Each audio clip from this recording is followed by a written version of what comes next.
And all this excitement and newness really covered up the fact that, my God, I do function better with a good routine.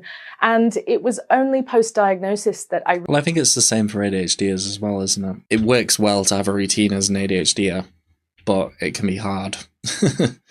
Whereas I think for me, it's not necessarily like being autistic that I'm always like, I have like a craving for a routine. It's more that when I don't have a routine, my world just collapses. I can't really do anything. My executive function goes down, you know. Let me have a little bit of water. This is your hydration reminder, even though everybody gives me them nowadays. We have a video here from Yo Sam Sam. How my ADHD hides my autism. Very interesting concept. I think there's something that we chatted about very loosely on one of our podcasts that we did a while back. There is a lot of crossover between autism and ADHD, and I think the majority of autistic individuals actually have a co-occurring diagnosis of ADHD. It'd be an interesting watch indeed.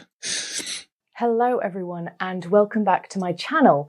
If you are new here, my name is Sam and I was diagnosed with autism in my 30s, after which I started this YouTube channel. And after a while it became pretty clear to all my viewers and then eventually to me that the ADHD was there too. So I am now what people call an ADHDer. It's not a catchy name or particularly easy to say, but there you go. And having this combination of autism and ADHD is really common.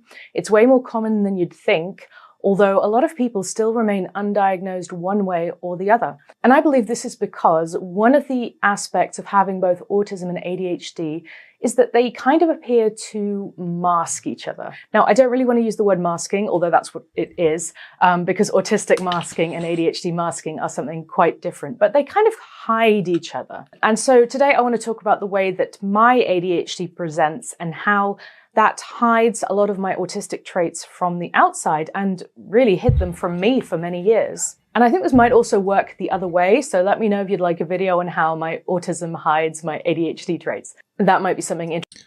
Yeah, it's a bit quiet. I've put the volume up as high as I can, but I think they've just set the volume for this video quite low and haven't compressed it very much.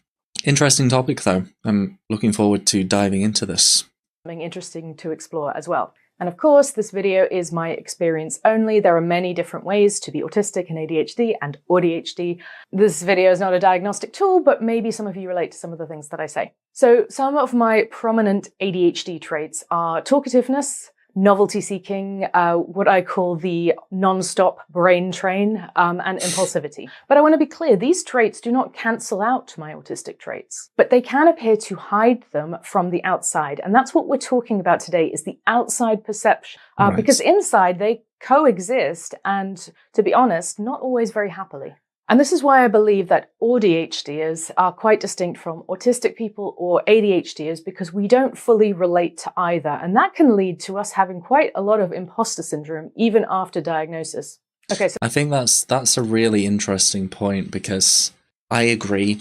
I think there is a lot of differences. I think one of the aims that I want to do, at least this year, is to have a podcast with myself, an ADHDer and an ADHDer, to sort of contrast and analyze our different experiences and internal worlds with each other.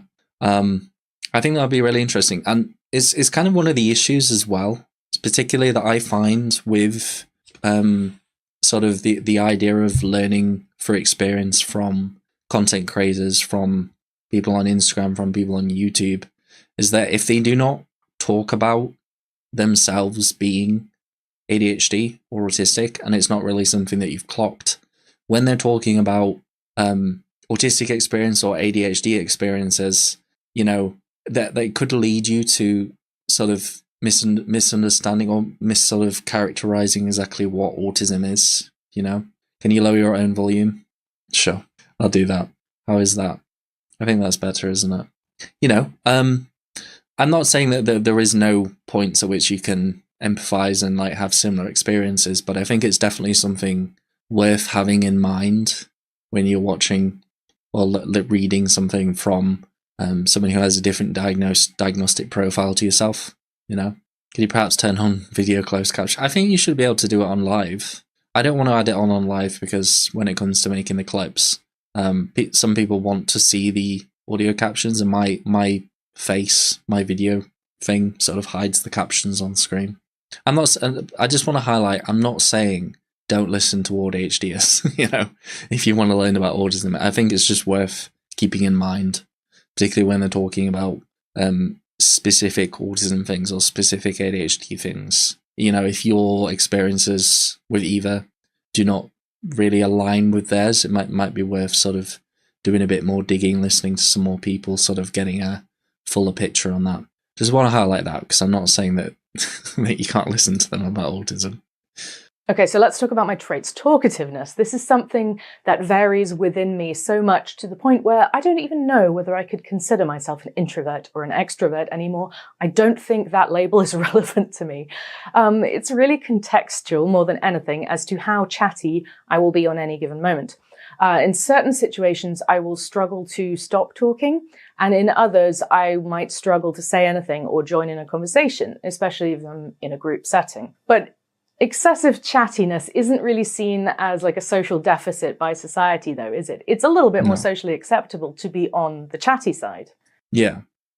Well, I think it falls in line with what we were talking before about sort of extroverted qualities being something that people highlight a lot as being the ideal. You watch any video on sort of how to improve your social skills or make friends or have relationships. It's like, a lot of those stuff are very extroverted things. It's not like people are telling you to sit back and listen and just be quiet and just like observe and like, I think that's true. What is Brittany saying? You can't turn captions on lives at all. Oh, I'm sorry about this. Let me turn down my volume a little bit more so you can. I think that's a bit better, isn't it? Okay. And maybe ADHDers might have got comments at school saying, like, will not stop talking kind of thing. But all of my report cards were the opposite. They were saying, I want her to talk more. I want her to contribute. She's very shy. Please say stuff, Sam. So my shyness and reluctance to contribute in lessons and talk in group settings, especially as a child, was kind of flagged up at that point. As I grew older, I also kind of developed this extremely chatty side of myself. And so the people around me, teachers especially, probably thought that this was just me blossoming into myself, I think many of them may have used that exact term, blossoming. She's blossoming because she's finally talking and now she won't shut up. Once I got a bit more comfortable and got to know people and I opened up and I felt more safe around people, I started chatting more. And I believe that covered up a lot of the social difficulties and the kind of shyness and the awkwardness that I still had because of the autism. It gets a little complicated. Yeah. Well, I mean, for me, like being the autistic person I am, I'm not ADHD, I'm not ADHD. I have never been much of a chatty person. As much as my videos and my lives might sort of make you believe, I'm very much the listener type. I hardly said a word during secondary school, mostly just because I didn't know what to say. I think that was, to be honest, a part of me masking to a certain degree, because whenever I go and do anything sort of extroverted and social out in the real world, I do tend to be quite communicative, but I'm never at the point where I'm like considered to be like a chatty person, Complicated and confusing to try and explain, because for many of these traits, the autistic trait and the ADHD trait are like the opposite, and it's very difficult for people to understand how you can be both of those things. So let's talk about novelty seeking. And actually, my novelty seeking trait is something that I really appreciate about my ADHD, because it's always pushing me to do new things and try new things. But how does that relate to my routine-loving autistic self? It doesn't. It's chaotic, and these traits definitely conflict. I've learned that routines help both sides of me, though. So for me, living with both, living like this is really about constantly trying to find that balance.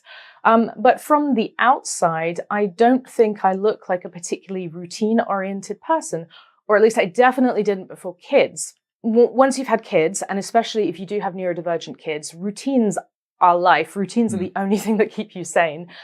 So that trait... I don't know about you guys, if there are any solely autistic people in the chat. I never really have a particular sort of drive to sort of seek out novelty. But I think it's more to do with like a personality trait of mine that I do like trying new things, you know? I think it's something that I've learnt, particularly during childhood, because my parents used to sort of push me to sort of try new things, go to new sports and to new social groups, do new things, go traveling, etc. I'd say that that's more personality drive, though. I don't really have like the urge, you know?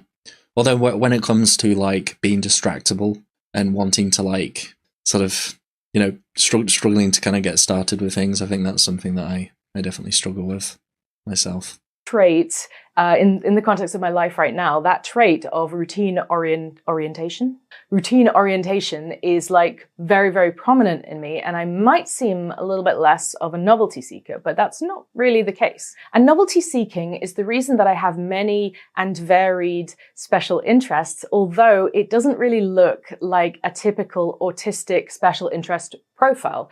You know, the stereotype is always like the autistic person is deeply interested in something very inappropriate, and I'm deeply interested in many things, some of which are seen as odd by the outside world, and some of which are... Is that one of the distinguishing factors for a special interest? I didn't think so. I think sometimes it can be sort of interests which are outside of a particular sort of social normative thing, like to do with age. I have seen that, but also like I don't think that needs to be a thing for it to be a special interest. I don't know. I have like stable special interests which just stay with me like throughout my entire life. Like an interest in like autism and psychology. I'd probably say either fitness or martial arts. Those two things, they're pretty much consistent for me. But I do have sort of transient interests that I wouldn't classify as being special interests, which kind of do dip in and out in my life. RuneScape being one of them, actually, to be honest. Like, it's not like throughout the year, every night or every sort of for the majority of the year, I'm always thinking about RuneScape all the time. Although I do watch a lot of videos on them, even if I don't watch them, even if I don't play it, rather. Intensity. Most of the special interests are long term. Yeah, I mean, I wouldn't even classify them as being special interests if they're not, like, to a certain degree, quite long term, you know.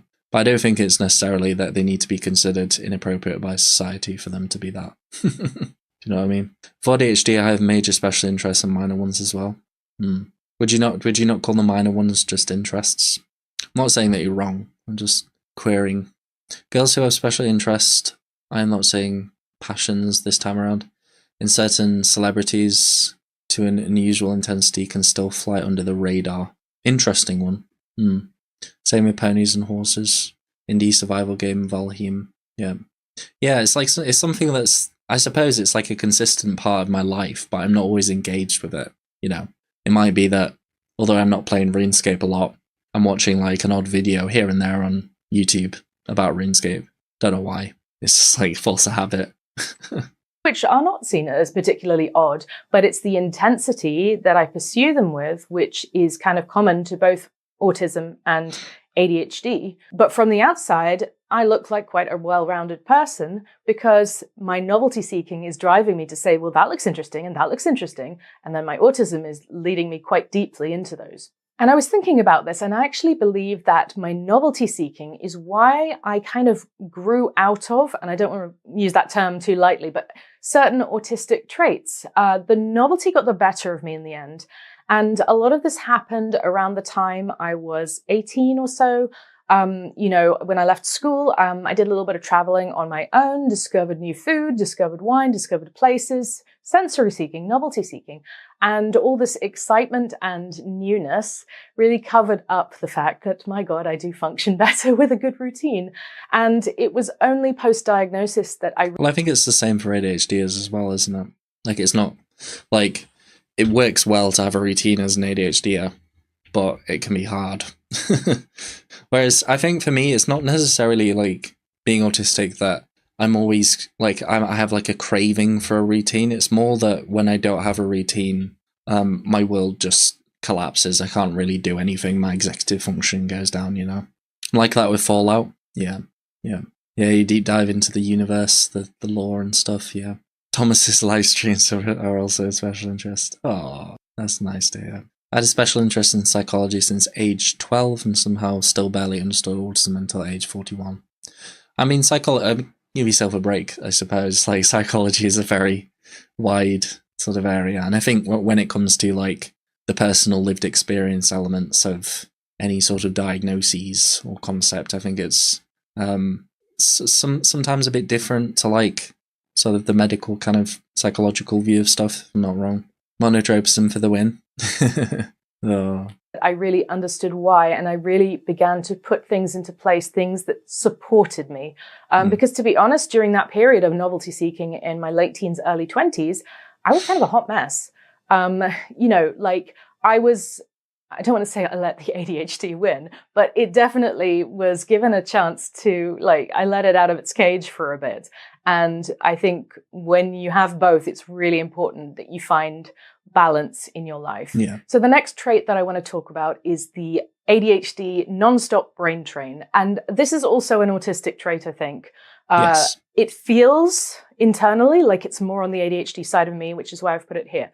But my brain is really always on the go, which I can only attribute to my ADHD because that's the place in my brain that it feels like it comes from. Please let me know if I'm not the only one that feels like certain things live in certain areas of your brain, because I feel like I make that up, but there's a consistency with it. And I don't know. Well, there's specific topics, and I think, like, the tendency of brains is that they sort of, maybe I'm not going to, they sort of collect and form connections with each other in various regions of the brain, possibly. Might just be completely oversimplifying the idea of neuroscience there. But yeah, I experienced this a lot, like a ton.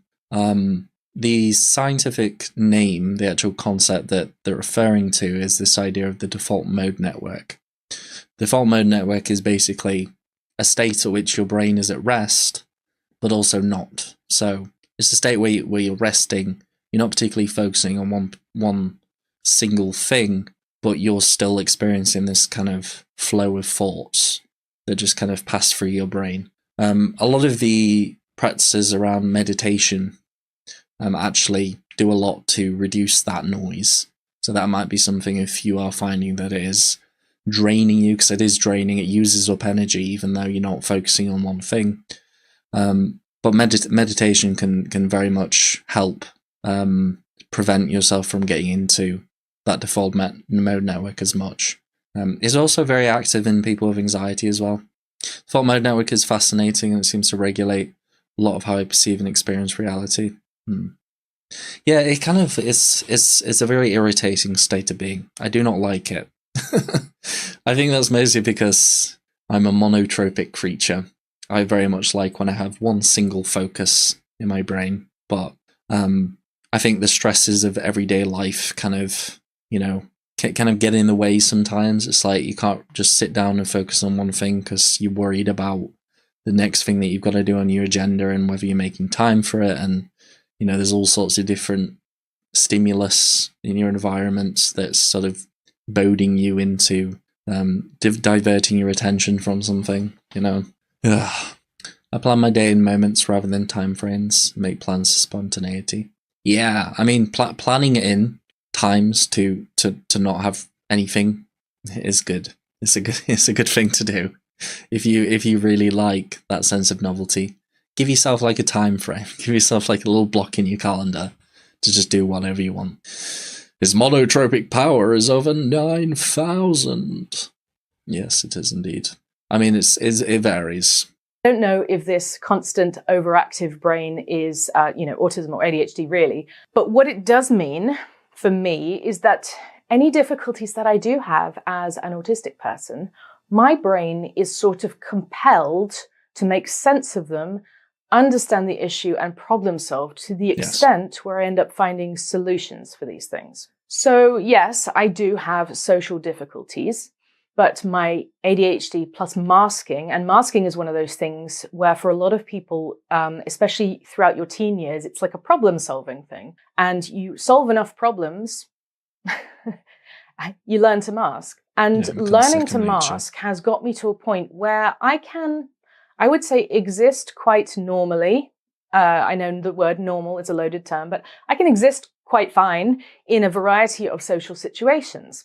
And this is also because novelty seeking has put me in many different situations. So I have figured out strategies kind of like for a broader range of situations.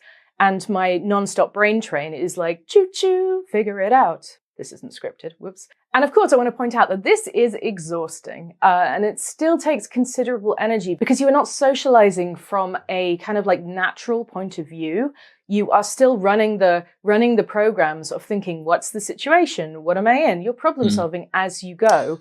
And well, this is the idea of cortical versus subcortical processing, which is very, very applicable to both autism and in social situations. It can be for other situations as well, but a lot of typical individuals, they tend to sort of pick up social skills as they develop, and it's sort of this inbuilt thing.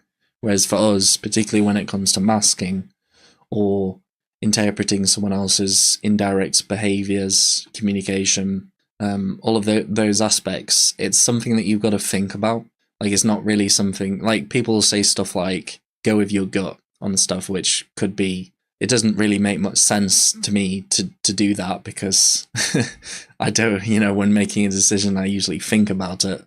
There's not a lot during my day that I don't use some type of like logical kind of problem solving on what I should do. And it sounds like it should be a good thing, but it is also pretty exhausting, because it's a really good time save, and it's a really good energy save to be able to just make decisions, do things based on how you feel, or your sort of gut reaction, hence the term cortical processing. Perhaps neurotypicals, when they're socializing, they don't really think much about what they're going to do, what they're going to say. They just kind of act based on not really thinking cortically about it, Not to say that people don't. I mean, that's where like social anxiety and stuff comes into the mix. But when it comes to autism, that does make a lot of sense. My gut says socializing is exhausting. Go hide in the bathroom. Go with your gut is an odd expression. I understand it, but it just doesn't work very well for me. Because if I go with my gut, I haven't like planned what could happen out in my head. So there's an air of uncertainty around it as well. What are we chatting about? We're talking about cortical subcortical processing for socializing. But we're talking about the greater video is how ADHD hides autism. I think it's definitely something that the autistic people do as well. Like, it's not just ADHD or ADHD. And that takes a really considerable amount of energy. Having said that, having a brain that runs fast anyway also takes considerable energy. So it's not like you're in a worse situation. And being a very active internal problem solver and problem solving all the difficulties I have that come as a result maybe of my autistic traits means that I have managed to accommodate myself and compensate for a lot of these traits. And this hides them from people. People don't see the internal effort. They just see someone who's really tired all the time. So let's talk about impulsivity. I definitely have two sides to me, an impulsive, sometimes reckless side, and that side of me that needs to thoroughly review all options before buying a heated drying rack. And this impulsivity very often wins because action beats inaction. And action often has many more tangible results in your life. So some of the things that I have impulsively done in my life, I moved in with my boyfriend after 3 months of dating. He's now my husband. I quit a job to impulsively start writing a book because I felt like that was a great idea at the time. I moved to the Netherlands. We were living in London, and me and my husband decided on a 4-hour car journey throughout the course of that conversation of like, we don't like it living in London. What are we going to do? By the end of that trip, we were like, we are moving to the Netherlands. It's decided. Did I mention he's ADHD as well? This seems counterintuitive, especially to the autistic people among you who are like, oh my gosh, I cannot believe that you would just make those decisions. Because my big decisions, the big life decisions, are the ones that are very often impulsive. And the smaller decisions are the ones that I can really sit there and agonize about. Someone help me understand that, I please, don't know. I kind of relate, weirdly. Kind of relate on the smaller decisions. Yeah. It really depends. So like one of the most life-changing things that I've ever done was move to Thailand and studied abroad in Thailand for a year. Me deciding to do my placement in Thailand, very, very impulsive. Very, very impulsive thing.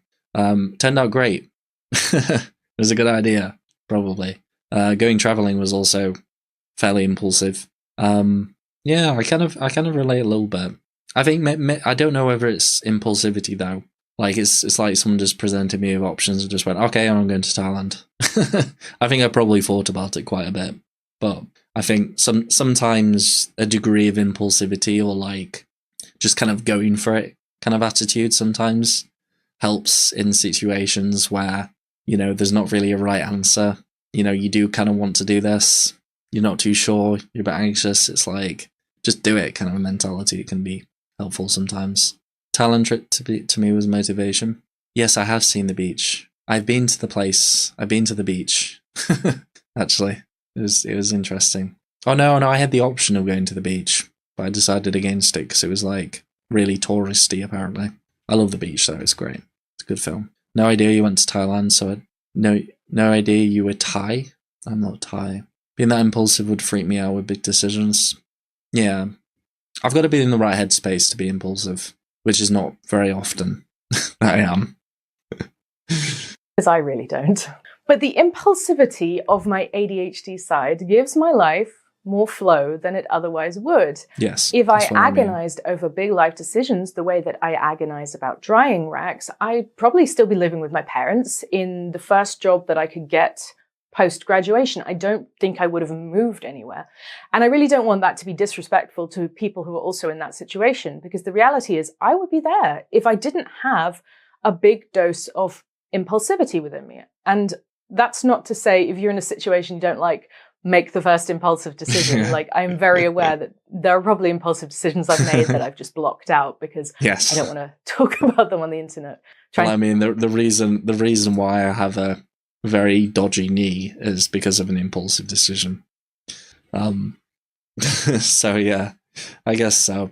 I don't know. It's like, because impulsivity is so medicalized as being like a negative sort of personality trait.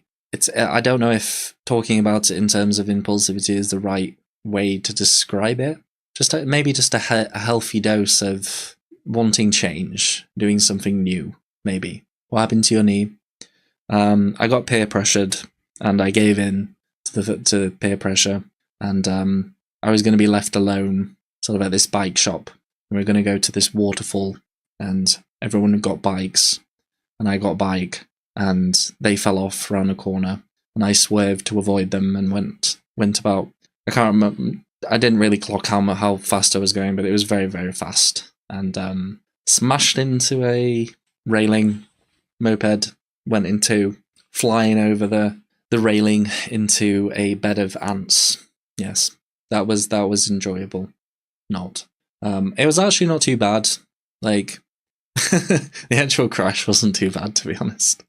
I mean, I did get like a fair bit of my leg carved out, and sort of all the skin on my legs and my arms was just torn. But the worst bit was like the medical treatment. Ugh, terrible. Ouch. Yeah. Chances equals risk. Yeah, I think there's a healthy dose of impulsivity that you can have. Kind of gets you out of sticking points in your life, you know. If you're like burnt out and you haven't seen people for a while, you don't really want to go see people. Sometimes just having like a little bit of impulsivity and like going there and you enjoy it is good. Then again, like you go there and you have a meltdown, so it could be bad. But I don't know. It's just my thoughts. I think exploration and trying to make some positive changes, sometimes based on a degree of impulsivity, is a good thing. You don't trust your instincts? No, I do not either. Oh, you still make impulsive decisions. Oh my god. Trying to think of any now. No, they're completely blocked out. I never made any bad decisions. Absolutely. No. That's a joke, everyone. But I'm very aware that this impulsive side of me makes me look very different from the outside than a less impulsive autistic person would. I say just autistic person. That's very rude, isn't it? Just an autistic person. But it looks different, and I can't help that, can I? So the last thing I want to talk about is stimming. Stimming is something that is a very obvious outside indicator of autism. And it's something that autistic people have kind of reclaimed. A lot of people are doing stimming on TikTok and I'm not on TikTok or whatever, but it's become a thing that people are showing it on social media. And I think that's really great. So the thing about stimming is that everybody stims, right? It's a human thing. Yes. Autistic people appear to stim a lot. ADHDers are more about fidgeting, right? So the way that I stim looks more like ADHD fidgeting because it kind of is. Yes. But I think that's a really interesting line of conversation around sort of ADHD versus autism stims. Because I don't know, because some ways that I've heard ADHDers or ADHDers describe stimming is like it serves some kind of function to support them in like keeping attention to stuff. I do not have that experience at all. It just comes from me trying to emotionally regulate. I think it's an interesting line of thought because it has propped up before. I can't remember from where, but I do think there is a difference between fidgeting and stimming to a certain degree. Although you can stim and like a fidget can be a stim, but not all fidgeting is stimming. You sound a little shaky. Yeah, I think maybe my anxiety's risen, possibly. It's quite hard to tell sometimes with the old alexithymia, but I do feel that way a little bit. Don't know why. It's hard to tell. Maybe I need to put on my comfy dressing gown. I think I'll do that. I mean, as nice as this is, it's not the most comfy thing. I mean, it's not like uncomfortable, but it's like it's not soothing. It's not a soothing material. There we go. That's more like it. Self-soothing for the win. Oh, Thomas, I'm sorry. Oh, don't worry about it. I don't know why I'm feeling anxiety. It's come upon me. Or maybe I'm a bit cold. Who knows? Maybe I'm a bit chilly. Let us continue. But it fulfills a function that is more like autistic stimming. And I don't think I'm somebody that stims in a very big way. And I don't know whether that's because of masking, because I learned to hide it, or just because I have more little fidget energy. And little fidget energy is more socially acceptable than big fidget energy. This is me trying to classify stimming. We need some sort of a wiki, don't we, this? But from the outside, you wouldn't necessarily see an autistic person because of the way that I stim. And because I'm a little bit more fidgety than I am stimmy, I think. Like, I do find it hard to sit still. So why does this all matter? Why does it matter that my ADHD hides my autism or my autistic traits? The reason I wanted to talk about this is because I've recently realized the extent to which that happens. And it's not just my amazing talent for masking that is hiding everything. It's the two conditions together that are conflicting, hiding each other. And I realized that what this has meant throughout my life and what this means for me right now is that I have consistently got less help than I need, if I'm being honest. And right now, I feel like I'm getting quite a bit of help from people. I'm having to pay for a lot of it myself, but I finally feel like I'm at the point where, I'm just about getting the support I need. Obviously, different seasons of life, you need different kinds of help. And I'm in the season of life with very young children. So yes, I do need more support right now. But, when I think about this in a grander scheme, when it's not just thinking about me and my needs, there is a big population of people who have both. And I think that it's not just because they're so amazing at masking that this kind of illusion effect or this kind of, hidden effect happens, because it's just intrinsic to the nature of the two conditions that you're almost like going between one extreme and the other. And then often that looks like kind of meeting in the middle. So it kind of looks like there's nothing there. I just kind of wanted to mention that, like, that's. Yeah. I mean, I don't really know in that sense. Like, I don't like, especially, I'm just thinking like in a school system, usually the kids that require the most support are the ADHD kids, just from my experience. If you're, some of the autistic traits, particularly related to like social things and sensory overload and meltdowns, can require some level of support. But I think when you are more likely to sort of turn inwards, do your own thing, but also stay sort of interested in a certain thing, it's kind of like it's less sort of visible to the teachers because they're looking for kids who are doing stuff that they shouldn't be doing, if you know what I mean. So I don't necessarily think that would reduce the support that you would get, maybe in terms of the ADHD side of looking at it. Not too sure. I mean, I've never really seen any teachers from doing the work that I've done actively trying to like help the quieter kids who are doing their own thing be included in group sort of chatty conversation or like play. It's not really something that I've seen a lot, you know. By the way, if you're wondering why I'm making strange movements, I am having a few tics. I think I am anxious, maybe. I don't know why. It's just come up on me. Oh my god. That's why this came into my head as a video topic. And I'd be interested to know if you think that your ADHD hides your autism or the autism hides the ADHD. So whether we need basically a part 2 to this video, which is how my autism hides my ADHD. So thanks for watching, everyone, and I will see you next time. And as an ADHDer, you know, The speech apraxia is struck with this one.